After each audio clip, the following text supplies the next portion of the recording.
power of note-taking. So today, let's go over how we can master this habit. I did okay in school. The graduating class of 2014! The following tips also apply at work. You will also learn my favorite memory strategy. Let's get started.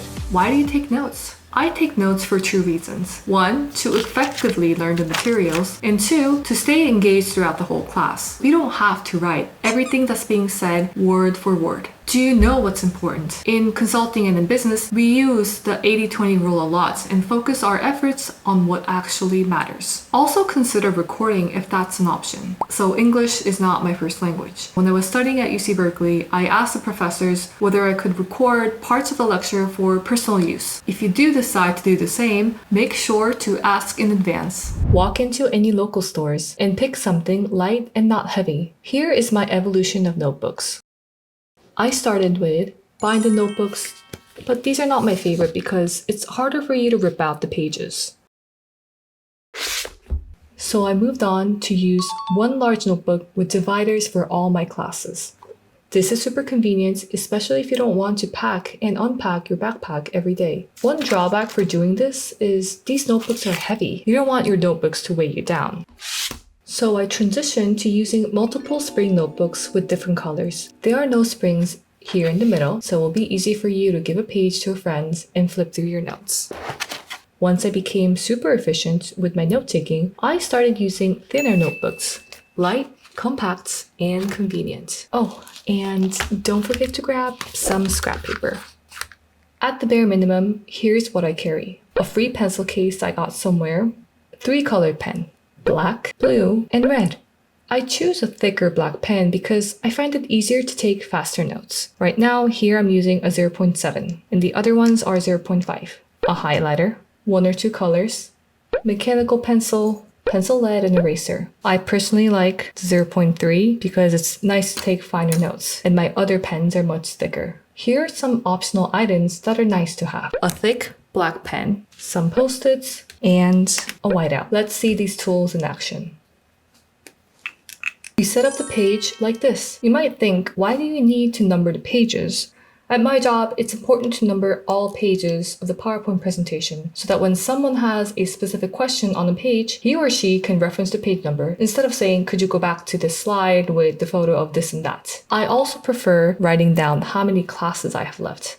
This is the 3rd class out of 15, and we have 12 remaining. It's like a nice visual reminder that I am making progress and the days are going by. I also prefer using a pen over pencil because it makes me think that I am permanently engraving these letters to my brain.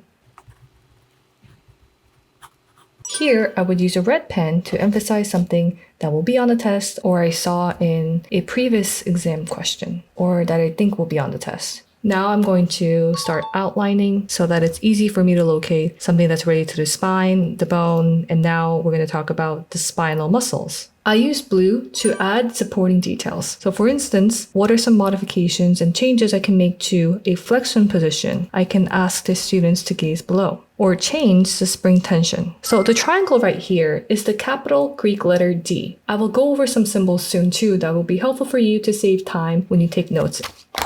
Now let's use some pointers. This is what I use to outline my notes. And then I always try to indent. If you're running out of space, I recommend using arrows like this to indicate that you have indented below. Some other symbols that I use often are because and therefore. It's hard to see right now, so make that a little. These are 3 triangle dots. So for instance, I ate because I'm hungry, I ate, and therefore I am full. Now, to explain some changes, I would use a lot of arrows. What goes up, what goes down, the previous year from the following year, and what changed some verses. Overall, these were all changes. And if there's a pro and con list, I would use a plus and a minus, or sometimes a plus and what I would like to change, and use a delta here as well. Stars are great to emphasize what I must review. So this is when a mechanical pencil or a pencil comes in handy. I would use a pencil when I have a question. So why is this like this? And then afterwards, if I get the question answered, I would then erase. Or if you have a post-it, use that so that you remind yourself to follow up and clear any questions that you may have. Sometimes people ask, why do we use a blue pen? So you'll see this a lot in banks. Blue ink is very hard to replicate. Blue ink stands out when it's next to black. But it's not as strenuous to the eye as the red ink. I also recommend using your own language or coming up with your own sign. So for instance, if you know Chinese, this means human. And in Korean, I would sometimes use this to indicate an oh no. What matters more is the time invested afterwards to review and process your notes. The German psychologist Ebbinghaus conducted a study on himself and published the forgetting curve. In order to retain information, we have to repeatedly feed the information to our brain. Try to review your notes the same night, a week later, a month later, and 3 months later. And when you do, use the highlighter to come back to what you want to review again. This is when a blue pen comes in handy. So remember the scrap paper I told you about? Bring them out. I like to fold them into 4s. And what I would do, I would use these scrap papers to review my notes. I read somewhere as a kid that blue pen helps your memory. I couldn't find studies to support it. I don't know where I read it, but it was a long, long time ago. Maybe it's a placebo effect, but it's worked for me. So I would use a blue pen as I review my notes to write down what I want to memorize multiple times. And my handwriting is awful, but that's okay as long as I remember these orders. So I would write down CTLSC, CTLSC.